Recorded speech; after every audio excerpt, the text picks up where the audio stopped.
We're here today, obviously, as we said, to listen to Johnathan Branson, who is the Projects and Development Manager for Warwick District Council, responsible for culture, among other things.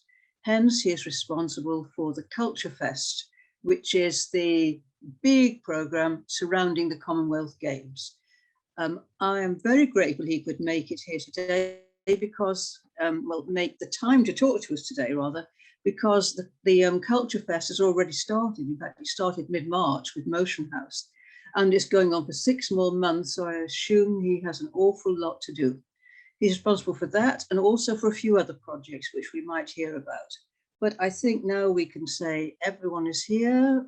We're all waiting for Johnathan. So, one more thing, questions. You're bound to have questions.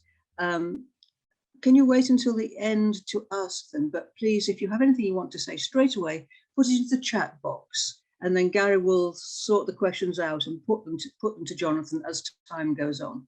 We decided to have questions as we go on is a little bit too disruptive. So ask your questions at the end, but I think now let's just say over to Johnathan, and we look forward to hearing from you. Thank you very much. Thanks very much. I'm just going to share my screen before I start.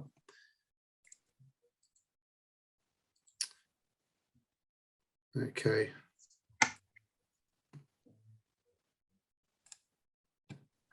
Can someone just confirm they can see the screen before I begin?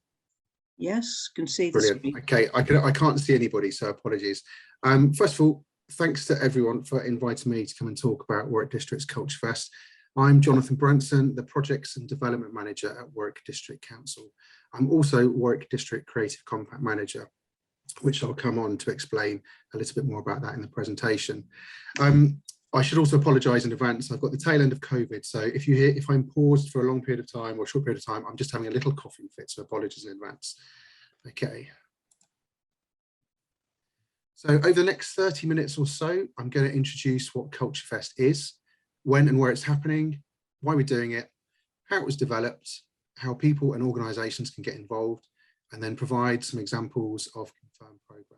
And as we've said, there'll be plenty of opportunity at the end for questions. I'm sure you'll have lots. We're covering quite a lot of ground. Before I do that, I thought it might be quite useful to know a little bit about me and my role. In a previous life, I trained as a painter. I studied fine art at degree and master's level, but I realised fairly early on that my skills and interests lay elsewhere, although that training has been incredibly useful in my professional life, and I still make and create things. My background is in arts marketing and audience development, and I've spent much of my 16-year career working for agencies who work behind the scenes to support arts and cultural organisations with this. Because of the nature of my role, I'm really lucky to sit and been invited to sit on a number of groups, panels, boards and initiatives. I'm currently sitting on Coventry and Warwickshire Local Enterprise Partnerships Digital Creative Business Group and their tourism group, and I'm also a new regional fellow at the University of Warwick's Institute of Engagement. Over my career, I've helped develop and produce marketing, audience development and engagement strategies for organisations and programmes of work across the West Midlands. I've also been at the sharp end too, delivering festivals, exhibitions, conferences and symposiums. I'm not going to go into too much detail on that, but I thought it's useful to know where I'm coming from. So a bit about my current role. I'm part of the arts section team at Warwick District Council, and I get to work on a whole range of projects and initiatives which aim to grow arts audiences and stimulate creative sector growth in the district.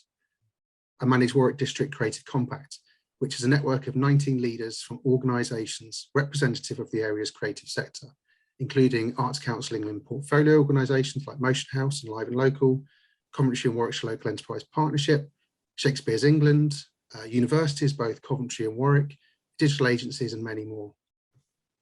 As well as being the strategic lobbying group for the Compact, we have, as well as being the strategic lobbying group, the Compact has several work streams, and they include exploring how we can support our creative freelance community following the devastating impact of the pandemic.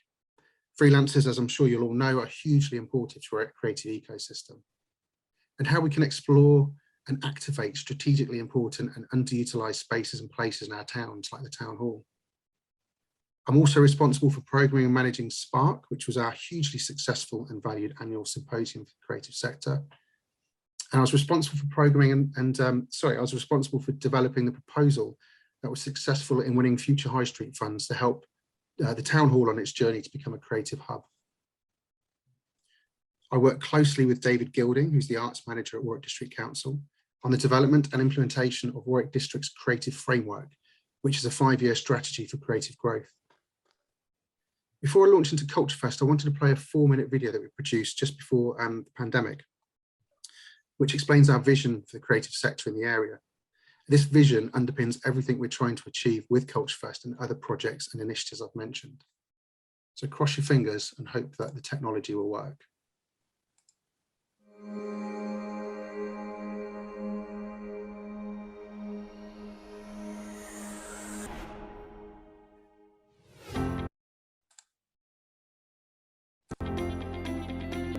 Warwick District's creative sector is vibrant, varied and fundamental to our regional economy. Not only do our creative industries support the well-being and aspirations of the district's residents, but our impressive cultural assets and events attract visitors to our towns again and again. Highly skilled people and growing companies see the benefits of relocating here to pursue their ambitions. Our potential as a creative cluster, along with the opportunities presented by Coventry City of Culture and the Commonwealth Games, make this the ideal time to come together around a collective vision for the creative communities. The framework proposes an ambitious, dedicated growth strategy, a 5-year plan. For you, this is an invitation to shape and influence how the sector is defined in the future. It is our vision that the implementation of this framework supports Warwick District's aim to be first choice for people to live, work and visit. By establishing a creative compact, we will coordinate, target and improve access to support available from existing stakeholders. The continued success of forums like Creative Mornings, Ignite Sessions and the Spark Symposium will help link the work of the compact with local creative practice. The priorities of the creative framework are expressed through 5 strategic themes. We will improve the quality of life for all residents of Warwick District through increased opportunities to participate in and be inspired by high-quality creative activity. We will raise the district's national and regional profile as a significant creative cluster, showcasing, celebrating and promoting the work of individual practitioners and large organisations. We'll foster collaboration and communication in order to catalyse sustainable growth, while also attracting and nurturing exceptional talent. Warwick District should be a place where creative practitioners are welcomed and supported to build sustainable careers. We will incorporate culture and creativity into the way we design and use our public spaces and invite the creative sector to revitalise and enhance our town centres. We will also create physical spaces for creative enterprise to flourish. We'll connect the digital strength of the district with cultural organisations to foster original ways of engaging with creativity, while also encouraging and attracting innovative solutions. Over the next 5 years, this framework will support our creative individuals and organisations through advocacy, project planning and access to finance, making the district a place where the creative industries can flourish and thrive.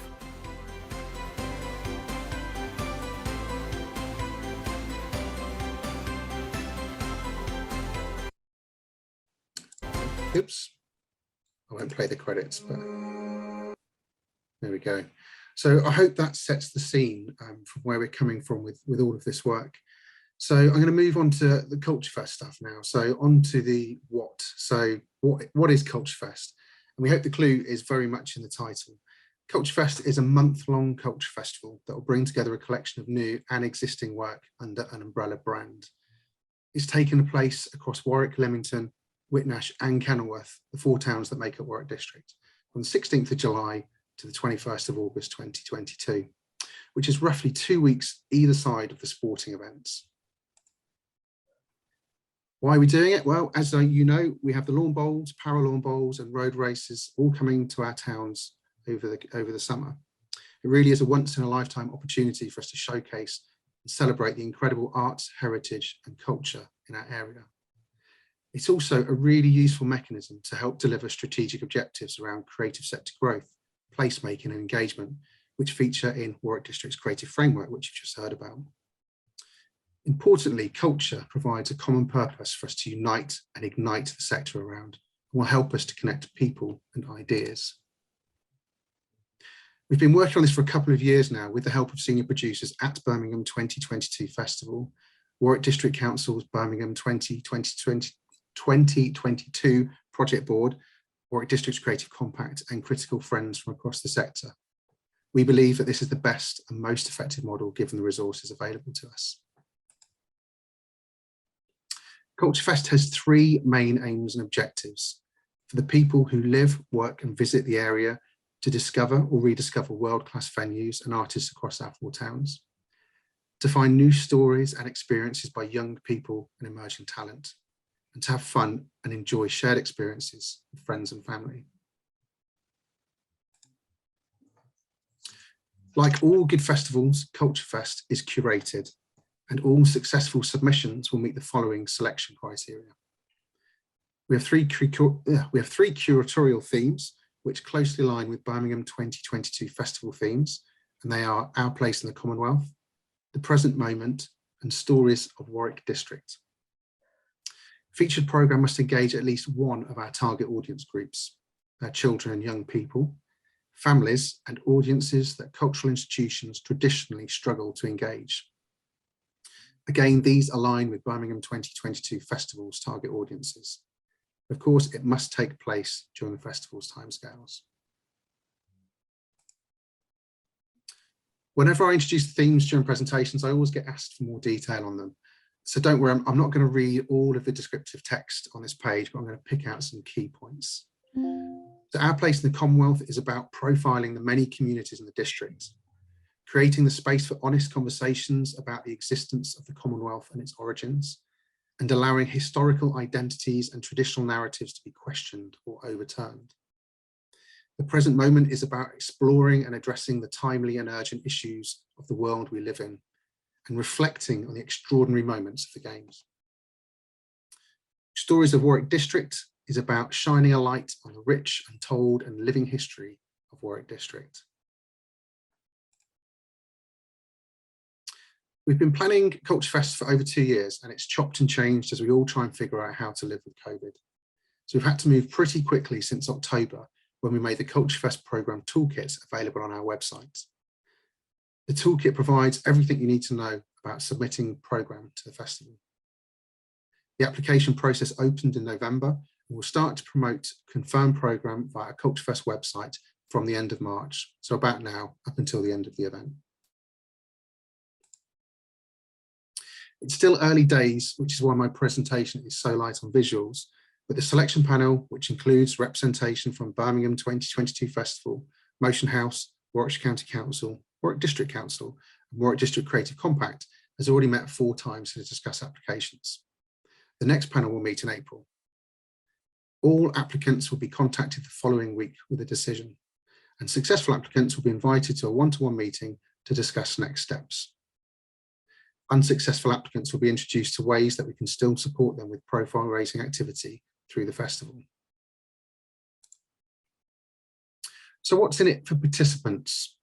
Well, CultureFest doesn't have a commissioning pot, so there is no money to pay for new work, but we are working with individuals and artists to apply for funds from a range of sources.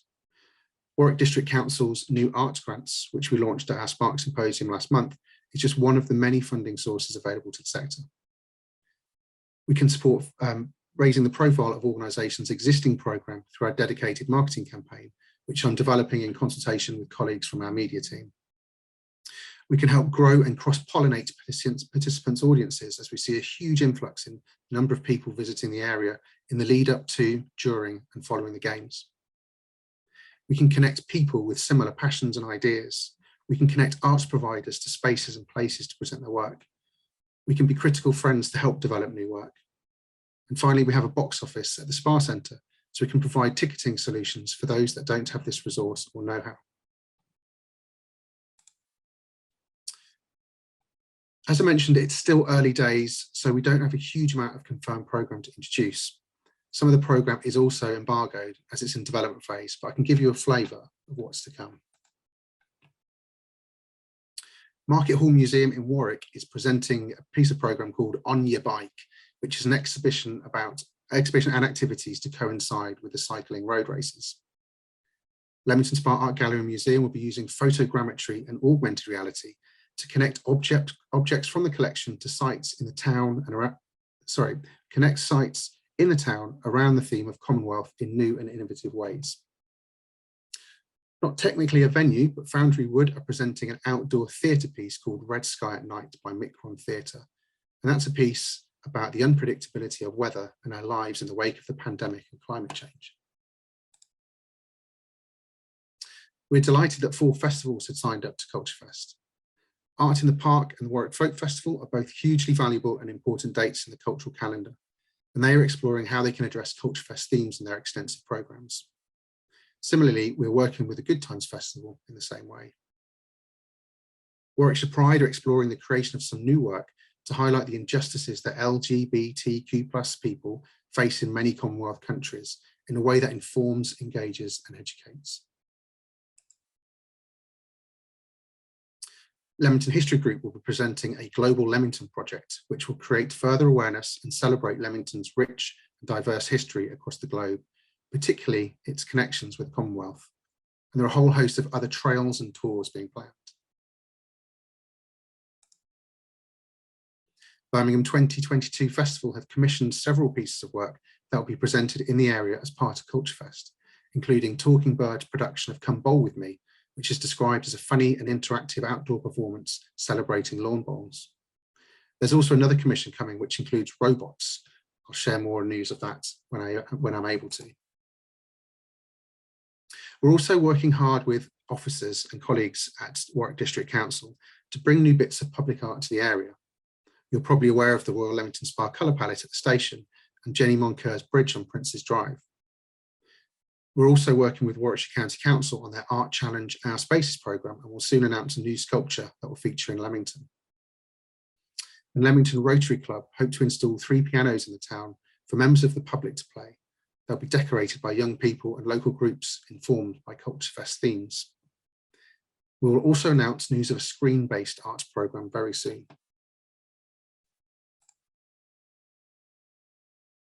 I have dozens of bits of work in development, including a street art trail, a town hall takeover, which will feature an exhibition by Warwickshire College Group and Coventry University students, most likely from their art foundation. Warwick University want to present their esports programme, and we're exploring exhibitions in empty shop windows in Warwick, which will explore how new technology can showcase our historical assets using augmented reality and virtual reality. We hope to have a local film festival at the Royal Spa Centre, although there's still a little bit of work to do on that. And finally, we're exploring opportunities with organisations and businesses like Lord Leicester Hospital, Priory Theatre and many more. Over the coming weeks, I'll be investing more time in making connections in Whitnash and Kenilworth, as we have very little programme from those areas at the moment. And sadly, I hear that Kenilworth Arts Festival isn't taking place this year, which is a real shame. If it's okay with you, I wanted to give you a sneak peek of the Royal Leamington Spa colour palette artwork, which we hope to be installed in Leamington Station's pedestrian underpass over the coming months. We haven't shared this with anyone yet, so it's only just been submitted to the planning department. What you can see here is an artistic impression of what it could look like. I'll share the final designs with you over the coming slides, but first I think it's useful to have a bit of context. Members of the public were invited to help shape the development of Royal Leamington Spa colour palette by making suggestions via an online form and social media on people, places, objects and things residents and people who visit and work the area associate with the town. The artists then turn these suggestions into the final artwork. The artwork is made up of several large colour swatches, each one representing themes which include arts and culture, innovation, sports and leisure, nature and natural environment, entertainment, history and community. So why was this approach taken? Well, Warwick District Council, with the support of Warwick District Creative Compact, worked with Network Rail and Warwickshire County Council to explore various suitable options for a creative intervention for the pedestrian tunnel. Due to the nature of the superstructure, there was a number of significant challenges to overcome. Considerations around safety, security, maintenance, vandalism, cost, return on investment, appropriateness, and overall aesthetic all had to be taken into account. Large wall-mounted panels and anti-graffiti vinyl was selected as a final solution, as it provides not only a safe and clean surface on which to install artwork, but it could also be reused in the future for new pieces of work in the space. The artwork currently in situ has also demonstrated that wall-based panels work well. 3 options were pitched by officers to Warwick District Council's Birmingham 2022 Commonwealth Games Project Board, including street art, digitally generated graphics, and the Royal Leamington Spa colour palette. It was agreed that the colour palette methodology, which had proven successful in Birmingham Grand Central, was the best fit due to the community engagement element, which would allow people who live, work and visit the area to have a say in the palette's contents, making the work site-specific and relevant to Leamington. It was also agreed that it would help to broaden the mix of wall-based art in the area by providing a different approach and style. The artist is Birmingham-based Stacey Barnfield, a designer and former newspaper editor with a fascination for the heritage and history of the Midlands from a design, typography and place perspective. More of Stacey's work can be seen through the Draw My City Artworks project, which encourages people to think of lesser known places that might not always win architecture awards, but are no less important to the people who worked, danced or dined there. The artwork is funded by Warwick District Council and Coventry and Warwickshire Local Enterprise Partnership, which has provided £1.8 million for the infrastructural improvements ahead of the Games. The total cost of this piece of work is a little over £30,000, which includes the printing, production and installation of the 14 panels, plus the artist fees. So how were these colours selected? Well, we received over 300 suggestions from members of the public during the month-long call-out, 240 via survey and 60 via social media. The content that features is a combination of the most popular responses and responses chosen by the artist to make a more interesting piece of work. I must stress that the palettes are not designed to be a comprehensive representation of the town's illustrious history, but is intended to be a snapshot of how respondents to the call-out see Royal Leamington Spa in 2022 and how the artist interprets these as part of his artistic practice. In some instances, the colour is taken directly from the thing it is referencing. In other instances, it's more cryptic, which encourages the viewer to think a little harder about its meaning. If you want to know the inspiration behind each colour, a web page will be available very soon. Now let me introduce you to the 7 pieces of artwork. I'm not going to explain each colour, but I'm happy to pick out one per palette and talk about that in a bit more detail. So the first one on the screen is Arts and Culture. So Woodbine Vinyl, Loft Crimson, Sir Terry Yellow, Art in the Park Canvas, Pump Room Stone and Wondrous Blue. Now, Gary, I don't know if you want to take a suggestion and I can find a response to each of these, or I can just click through them. How would you like to work it? Completely up to you. Completely up to you. If someone has a particular one that they want to kind of find out, put it into the chat, and I'm guessing first come, first serve. So we'll just hold the fire, see if anyone's got anything, and then, yeah, just wondering, the page which would have the full explanations of each of the colours, when would that be available? I'm just waiting for the web page to be built, and then I'm just going to populate with the content. So it could be as early next week. Oh, excellent. I'll click through the others, and then if any come back, I can flip back to them. Jonathan, I just had a quick question. Yes. Yeah. I could. Are you asking people to suggest the kind of sites that they would associate with these colours, the themes and pictures, or just associations with the colours? What would you want people to say?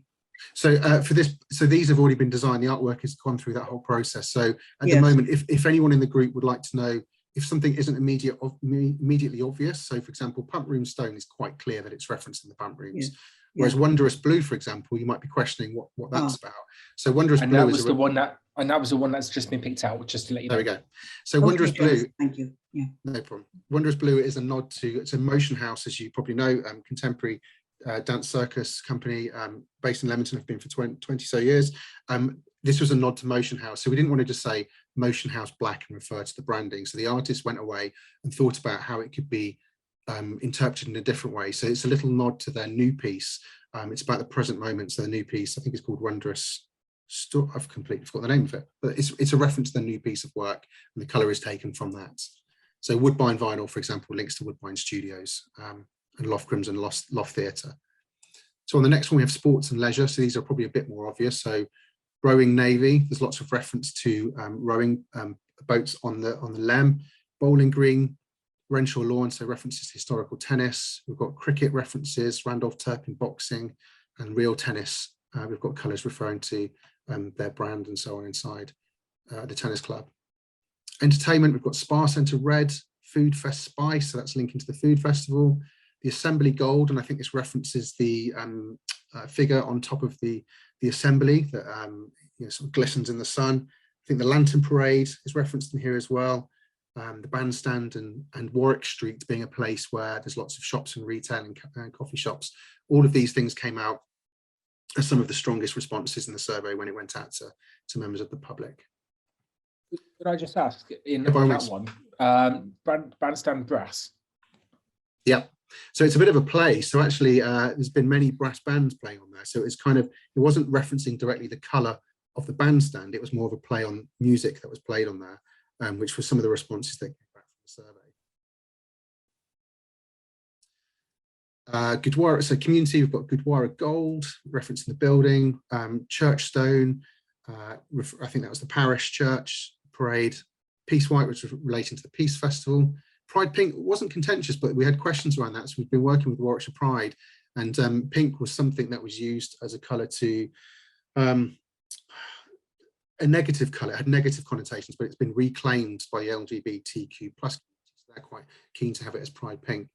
And there's much street art around, and I know Brink Street Art do a lot of stuff, and they were happy with the indigo colour that was referenced on there as well.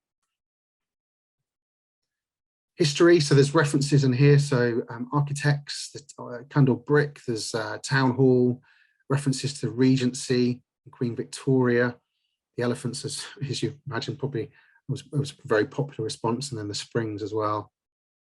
So all of these things had to work as a palette as well as individual colours. So there's been lots of work gone into it.